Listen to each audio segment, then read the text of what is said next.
If blocking a highway were an acceptable form of, an exercise of their First Amendment rights, then you could say that running that person over is a debate.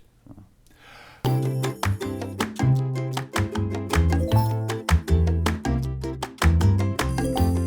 believe in some states, you could be arrested for covering your face at a protest. And there's actually some Republican representatives who want to make it a federal crime to engage in protest while wearing a mask. There's something coming out called the Unmasking Antifa Act. And is that a violation of one's First Amendment rights? So this is a big First Amendment gray zone. Mm-hmm. A number of states have anti-mask laws. Certainly if the law says you can't wear a mask to commit a crime, there's no problem with that.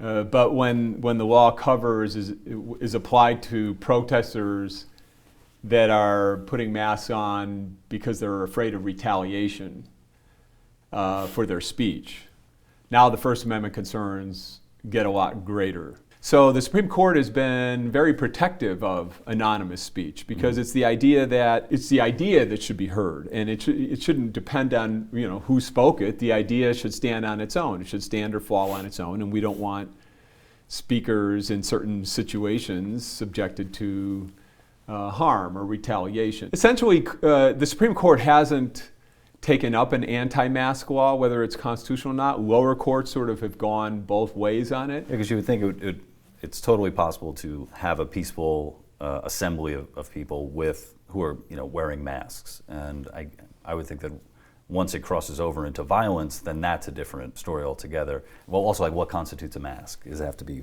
fully covered your face? Can it be a bandana, a hoodie? And it seems like that would sort of give the state a little bit more power to sort of stop protest in their tracks, like before they even really start. Correct, and that's why we have this sort of political history of protecting certain forms of anonymous speech. So anti-mask laws definitely run up against First Amendment barriers. Sometimes they win, sometimes they lose. Barry, have you ever seen The Mask? The one by Jim Carrey? Sure. I thought it was great, hilarious. Well, what's better, that or Les Mis? Oh, well, completely different media. Maybe for you, but for me, I think The Mask is going to take Les Mis. Well, your taste, sir. Terrible. Are there any general rules when one is protesting? Is there a protesting etiquette advice that you would give to potential protesters so they don't get arrested? Yeah, I would. Obey the law, like Jim Carrey said in Liar, Liar. Don't break the law, stupid. Stop breaking the law, asshole! That was a fantastic Jim Carrey impression. But yeah, that was a great scene. The problem is that there are a lot of laws, public safety oriented laws that make sense in most circumstances, like you can't impede traffic on a sidewalk, for example. But a lot of times when there's a protest going on, law enforcement can get fairly heavy-handed and they can do so by reference to these sort of minor laws, like don't obstruct sideway traffic. So what they do is they arrest you for obstructing sidewalk traffic, and then there's a lawsuit that says, oh, that wasn't really about obstructing sidewalk traffic, you're really retaliating against me for the speech you didn't like, for protesting the establishment, And these cases are troubling because I just looked at a lot of these, and courts are sort of dismissing them out of hand by giving the arresting officers qualified immunity and just throwing the suit out on the grounds that officers sort of need some leeway to interpret the laws and enforce it to do their job properly. But I think that the courts are going too far in writing law enforcement a blank check here. And so I think the balance is tipping right now.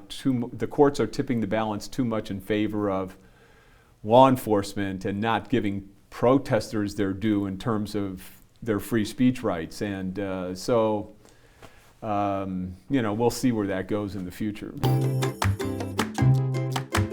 Is blocking a highway an acceptable exercise of the First Amendment? Courts basically say, look, if there's a rule that says you can't block a highway to protest, no matter what your speech reason is for doing it, again, that's sort of a content-neutral time, place, and manner restriction. It restricts how you can engage in expressive activities. If blocking a highway were an acceptable form of, an exercise of their First Amendment rights, then you could say that running that person over is a debate. I guess we know who would win that. Hey guys, I hope you enjoyed our video. If you have any questions about the First Amendment or free speech in general, let us know in the comments. And be sure to subscribe to our channel and make sure to click the little bell icon so you get notified anytime we release a new video.